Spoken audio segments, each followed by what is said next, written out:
আসসালামু আলাইকুম। দেশ এবং দেশের বাইরে সবাইকে আসসালামু আলাইকুম রহমতুল্লাহ। আসলে প্রত্যেক মানুষকে তার আহ, নৈতিক যেসব কর্মকাণ্ড, চাই কথা বলা চাই অন্য কিছু, ওটাকে বলতে হবে। নৈতিক বলতে হচ্ছে প্রকৃত অর্থে যেটা সত্য ওঠা। আল্লাহ রাব্বুল আলামিন আমাদেরকে কোরআন দিয়েছেন, আর এটাই আল্লাহর বিধান। আর আল্লাহ রাব্বুল আলামিন বলতেছেন যে কি কুমার সিপ কি আল্লাহর হবে।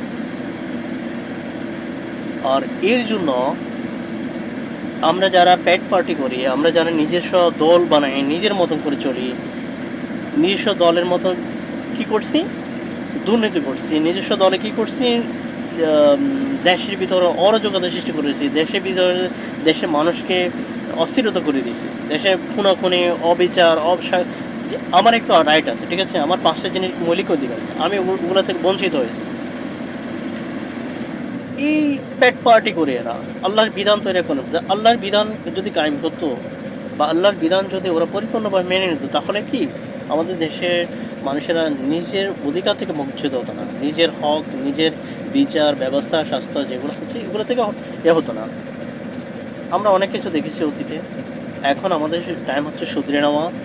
দিনে ইসলামের বিধান যেটা আল্লাহ তালা দিয়েছে ওটাকে আঁকড়ে ধরা।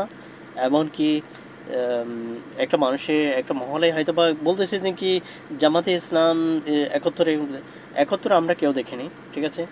আমরা 24, 25, 26-এ আছি, ঠিক আছে। যেটা কিছু আমরা অতীত অস্বীকার করতে পারবো না, ওটাও সত্যি। কিন্তু সত্যি হলে এটা আসতে বাস্তব সত্যি হচ্ছে কি আমাদের ভবিষ্যৎ জেনারেশন কীভাবে চলবে তাদেরকে ঠিক করার জন্য একবার আমরা হয়তো বা করে দেখি, আমরা জামাতকে ভোট দিয়ে দেখি। যারা আমার হয়তো বা কথাগুলো শুনবে, হয়তো বা কারোর কাছে খারাপ লাগতে পারে, হয়তো বা কারোর কাছে ভালো লাগতে পারে।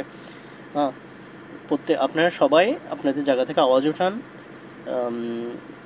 ইনশাল্লাহ এবারে আমরা সবাই দাড়িপাল্লাতে ভোট দিই, ঠিক আছে। আমরা আমেরিকা দেখেছি, বিএনপি দেখেছি, অন্য দেখেছি, তারা গ্রাম অঞ্চলে কী করে, শহর অঞ্চলে কী করে, দেশের আর্থিক ব্যবস্থা তারা কী করে, সবগুলো দেখেছি।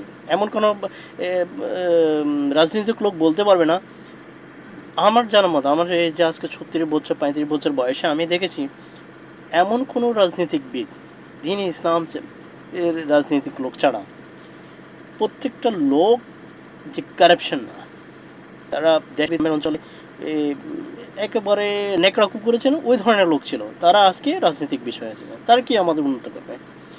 তো আশা করি সবাই